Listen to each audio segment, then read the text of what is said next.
विदेशी लोग तक उसको मानते हैं। अपना भारत तो भारत पूरा विश्व मानता है कि उससे अच्छा संविधान हो नहीं सकता। तो ये संविधान कभी नहीं बदला जाएगा। और हम किस लिए हैं? हम उसको बदलने देंगे क्या? अच्छा जी। आप देखिए कि जहाँ जहाँ भी बाबा साहब के अनुयायी हैं, मनवाद भाग जाता है। उनके आंदोलन होते हैं, 5 बंदे भी नहीं होते। हमारे में 5000 क्या 20 लाख लोग लखनऊ पहुँच गए 9 अक्टूबर को। जय भीम वालों से डरते हैं वो? डरते हैं तभी तो अंदर घुस जाते हैं। अगर इनमें दम है, सच्चाई है, तो हमारे सामने मुकाबला करके दिखाएं। चोरी चोरी लिखित में ना करें। चोरी चोरी किसी को वो चीज अपना केवल एक वीडियो बनाई पूरे भारत में फैला दी, एक जगह किसी कोई काम किया उसको चमका दिया, हो गया। लेकिन हमारा जो ये बहन जी का काफिला है, ये कभी पीछे नहीं जाएगा। मान्यवर काशीराम साहब हमारे जो बाबा साहब के बाद दूसरे नंबर पे आते हैं। इनको कोई भी नहीं भुला सकता है, क्योंकि बाबा साहब को भुलाने लगे थे उसी वक्त मान्यवर काशीराम साहब आए और हमारे जो दबा हुआ है बहुजन समाज था उसको उन्होंने फिर से जीवित कर दिया। और अभी से मरने नहीं देंगे। बहन जी हैं और लोग हैं, एक जाएगा एक आता रहेगा, लेकिन ये बहुजन समाज कभी खत्म नहीं जो होगा। अभी सरकार चल रही है, ये क्या बाबा साहब के विचारों पर चल रही है? नहीं, ये बाबा साहब के विचारों पे नहीं है, ये संविधान को खोखला करने में लगी हुई है। लेकिन हम जैसे लोग कभी नहीं होने देंगे ऐसा। ये संविधान जो बनाया है, हमारे बाबा साहब ने कहा था कि अगर इसे आगे ना ले जा पाओ संविधान को, तो पीछे भी मत जाने देना, क्योंकि दोबारा कोई अम्बेडकर नहीं आएगा तुम्हें बचाने के लिए।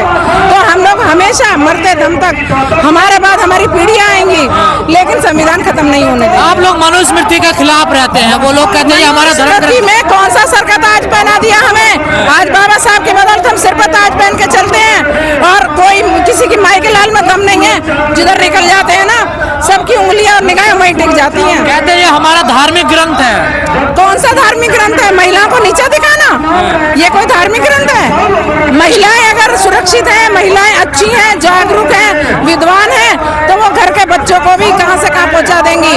और महिला अनपढ़ गंवार, अंगूठा टेक और जी वो पढ़ी लिखी नहीं है। और ये पढ़ाई लिखाई भी हमारी माता सावित्रीबाई फूले ने महिलाओं को पढ़ने का अधिकार दिया, ज्योतिबा फूले जी ने दिया।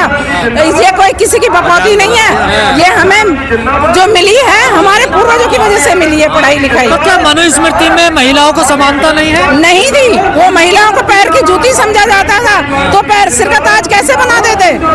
उसको बाबा साहब ने 25 दिसंबर को जला दिया था मनुस्मृति को। उसके बाद में जो हमारा जो बाबा साहब के संविधान के द्वारा 52% हम महिलाओं को अधिकार मिले हैं, जिसमें पिता पुत्र सबकी संपत्ति में भी बराबर का अधिकार है और वो कांधे से कांधा मिला के चलती है। और तमाम साधु संत इसकी वकालत करते हैं, इसको बड़ा अच्छा बताते हैं मनुस्मृति को। तो जो उन अपनी बहन बेटियों को वो रख देना मनुस्मृति में, देखो ना कितने दिन पराठे बना के खिलाएंगी, दूसरे दिन जूता न बजा दे तो कहना। कहते हैं हमारी संस्कृति नजर नहीं आती भारतीय संविधान में। भारतीय संविधान को जो पढ़ेगा वो जानेगा, जो अनपढ़ गंवार है वो कहाँ से पढ़ेगा। और अब बात करते हैं संविधान की, तो जब पढ़ लेंगे तो जागरूक होंगे, जब पढ़ेंगे ही नहीं, पढ़े ही नहीं है, तो उनके लिए काला अक्षर भैंस बराबर है। ये जो हिंदू राष्ट्र की मांग कर रहे हैं, इसके बारे में क्या सोचती है? हम उसमें शामिल नहीं है, हम अपना बौद्ध धर्म में खुश हैं और हम बौद्ध धर्म की बात करते हैं, हम दूसरे की बात करते ही नहीं है। तो बौद्ध धर्म में बाबा साहब ने इतना प्यारा बुद्धा और उनका धर्म दिया है, जो कि संविधान तो लगभग 12 दिन कम 3 साल में पूरा हुआ, लेकिन जो हमारा बौद्ध धर्म था वो इतना अच्छा बाबा साहब ने बना के दिया कि उसमें 5 साल लगे। आप सोच के देखिए 5 साल क्यों लगे, जिसमें कि संविधान में तो इतने विरोधी थे उनके, तब उन्होंने 3 साल से कम में लिख दिया। और वो बुद्धा और उनका धर्म इतना समय में क्यों लिखा गया? उसमें इतनी अच्छाइयाँ उन्होंने ढूंढी, क्योंकि उन्होंने सिख को भी पढ़ा, हिंदू को भी पढ़ा, मुस्लिम को भी पढ़ा, ईसाई को भी पढ़ा। उसके बाद उन्होंने सब में जो कुछ कुछ कमियां नजर आई, उसके बाद उन्होंने जब तथागत बुद्ध को पढ़ा, तब उनकी जो उन्होंने हमें बुद्ध और उनका धर्म दिया। मैम ये बताइए, आप हिंदू राष्ट्र का इतना विरोध क्यों करती है? क्या दिक्कत है हिंदू राष्ट्र? करते, हम अपने बौद्ध धर्म को आगे बढ़ाते हैं, हम बौद्ध धर्म की बात करते हैं। सबसे बड़ी बात मैं आपको बता दूं, बौद्ध धर्म में सब धर्मों में जातियां हैं, लेकिन बौद्ध धर्म में कोई जाति नहीं है, वो बौद्धिस्ट है। बौद्ध धर्म में तो हिंदू धर्म की शाखा बताई जाती है ना। नहीं, ऐसा नहीं है, उन्होंने कब्जा जरूर किया हुआ है बोध गया में, लेकिन वो भी हमारे बौद्ध की वो है जिसे उन्होंने तोड़ मरोड़ के हिंदू में मिलाने की कोशिश कर रहे हैं, लेकिन वो गलत है। तो क्या हिंदू धर्म में समानता नहीं है? नहीं है, बिल्कुल नहीं है और ना तभी होगी, क्योंकि जो बाबा साहब के नाम पे जो भी चीज अच्छी होंगी, अगर उन्होंने हिंदू धर्म को अपना लिया होता, बौद्ध धर्म ना देते, तो बाबा साहब भी बहुत अच्छे हो जाते। लेकिन उन्होंने ऐसा नहीं किया, क्योंकि उनके हम बच्चे हैं, हम संतान हैं। जो भी आज की डेट में हमारी संपत्ति है, हम जो जितने भी हमारे बच्चे सब बाबा साहब के ही बच्चे हैं, हम सब बाबा साहब की संतान हैं। और जो मौजूदा सरकार चल रही है वो कहती है कि 400 पार कर दीजिए, हम संविधान बदल देंगे। सब ईवीएम की आप भी यही हो, हम भी यही हैं, देख लेंगे कौन संविधान बदलने वाला माई का लाल है। कोई संविधान नहीं बदल सकता, क्योंकि पहले विदेशों में जाके अपना मुंह दिखा लें कि वहाँ पे भी संविधान है या नहीं है। ये यहाँ मिटाने की बात करते हैं, लोगों के दिलों से कभी नहीं मिटा पाएंगे। और अब तो ये भी कहते हैं बाबा साहब ने संविधान लिखा ही नहीं है। देखिए वो कुछ भी कहे, देखिए अगर बाराती जा रहे हैं और उसमें वो दुल्हन को लेने सारे जा रहे हैं, तो दुल्हन तो एक दूल्हे को मिलेगी ना, या सारे बारातियों को मिल जाएगी? भाई सोच गलत है उनकी। संविधान बाबा साहब ने लिखा है, बनाया है, लिखा किसी ने भी है, तो उससे क्या ये हो जाएगा कि भाई बाबा साहब ने संविधान नहीं लिखा? विचारधारा तो बाबा साहब की ही है, सब कुछ है भाई, उन्होंने लिखने के लिए दे दिया तो उसमें उसका संविधान हो गया। वो कितना पढ़ा लिखा था। 2027 में चुनाव है यूपी के, क्या लग रहा है बसपा वापसी करेगी बहुमत से? हाँ, अब की बार लग रहा है बसपा आएगी। हम लोग उम्मीद है आपको? हाँ बिल्कुल उम्मीद है, उम्मीद पर तो दुनिया कायम है। तो हम लोग तो हमेशा, और आप लोग वोट तो देते नहीं है, बसपा को देंगे? हम आपको वोट जाती है, लेकिन ईवीएम मशीन उन सबको ध्वस्त कर देती है।